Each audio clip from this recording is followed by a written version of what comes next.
এখন আমি আছি ফরিদপুর জেলার ভাঙ্গা থানার সবচেয়ে ঐতিহ্যবাহী বাজারের সামনে।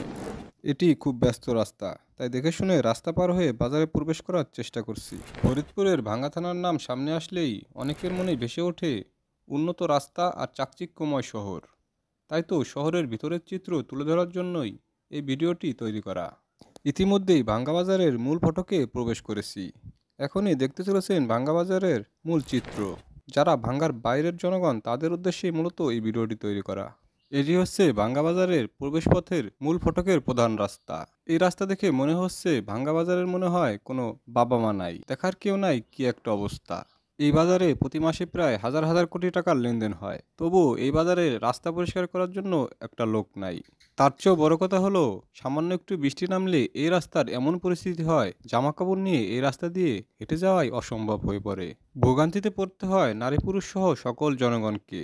দীর্ঘদিন ধরেই এই রাস্তাটি প্রায় অবহেলিতই পড়ে আছে।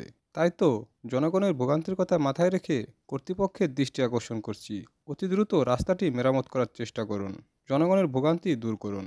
ভাঙ্গার জনগণের কাছে একটাই অনুরোধ, আপনারা ভিডিওটি শেয়ার করে দিন, যাতে নাকি কর্তৃপক্ষর নজরে আসে, ভাঙ্গার উন্নয়নে কিছুটা হলেও আপনার অবদান থাকুক। এখন সবচেয়ে বড় কথা হলো, এই দুপুর সময় রৌদ্রের মধ্যে ভাঙ্গা বাজারে আমার কি কাজ, কেনই বা এই সময় আমি ভাঙ্গা বাজারে আসলাম। অনেকেই হয়তো ভাবতে পারেন ভিডিও তৈরি করার জন্যই আমি ভাঙ্গা বাজারে এসেছি।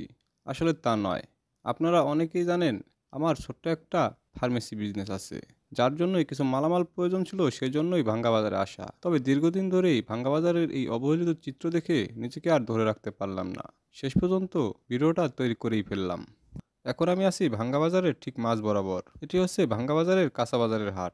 এখানে অল্প মূল্যেই আপনি অনেক কাঁচা বাজার কিনতে পারবেন। তবে আজকে এই কাঁচা বাজারের মূল্য আপনাদেরকে জানাতে পারছি না, কারণ আমি একটি কাজের উদ্দেশ্যে বের হয়েছি। অতি দ্রুতই আমাকে সেখানে পৌঁছাতে হবে। ভবিষ্যতে কোনো একদিন জানানো হবে ভাঙ্গা বাজারের প্রত্যেকটি সবজির মূল্য। তবে এখানে দেখেন সবসময় যানজট লেগেই থাকে। 5 মিনিটের কাজ 30 মিনিটেও শেষ করা যায় না, এমন একটা পরিস্থিতি এখানে। দীর্ঘ 15 থেকে 20 মিনিটের রাস্তা পাড়ি দিয়ে আমি আমার প্রথম কাজের গন্তব্যের কাছাকাছি পৌঁছে গিয়েছি, যেখানে আমার একটি মাল ফেরত দিয়ে নতুন একটি মাল নেওয়ার আশা। তবে দেখা যাক শেষ পর্যন্ত কি হয়। এখান থেকে দীর্ঘদিন আগে আমি আমার এক কাস্টমারের জন্য 3টি ওষুধ নিয়েছিলাম, যেখান থেকে 2টি ওষুধ ব্যবহৃত হয়েছিল। একটি ওষুধ দীর্ঘদিন যাবৎ আমার দোকানেই পড়েছিল, যেটি একেবারেই আমি বিক্রি করতে পারিনি, যার জন্য এখানে ফেরত দিয়ে নতুন একটি মাল নিব। তো দোকানদার প্রথমে দেখা মাত্রই মালটি দিতে রাজি না, তার কথাবার্তায় মনে হচ্ছিল সে দিবে না। তবে পরবর্তীতে যখন বললাম আমি ব্যবসা করি, তখন সে মালটি দিয়ে দিল। এটা আর কি, আমি হলো ব্যবসা করি ভাই, বুঝছেন। আমার বাড়ির পাশের একজনে নিয়ে দিয়েছিলাম 3টা, এর ভিতরে 2টা লাগছে আর লাগে না। আসলে ব্যবসা করলে অনেক জায়গায় সুযোগ সুবিধা পাওয়া যায়, এটি তার প্রমাণ। তাই আপনারা যথাসম্ভব ব্যবসার দিকে আগ্রহী হন। যাই হোক, শেষ পর্যন্ত পুরনো মাল ফেরত দিয়ে নতুন মাল নিতে সক্ষম হলাম। এখন আমি আমার দ্বিতীয় কাজের গন্তব্যের উদ্দেশ্যে রওনা হব। দেখা যাক সেখানে কি হয়। এই হচ্ছে ভাঙ্গা থানা। ভাঙ্গা থানার সামনে এখন আমি অবস্থান করছি, যেখানে একটি মাছ বাজার অবস্থিত। যাই হোক, এখন আমি আমার দ্বিতীয় গন্তব্যের উদ্দেশ্যে রওনা হয়ে হাঁটতে হাঁটতে প্রায় গন্তব্যের কাছাকাছি পৌঁছে গেলাম। এখানে এসেই অদ্ভুত এক দৃশ্য দেখতে পেলাম।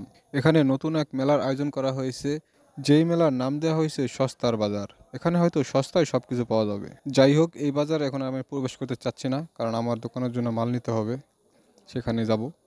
তো অবশেষে আমার দোকানের মাল নেওয়া শেষ, যা দরকার ছিল সব পেয়ে গেলাম।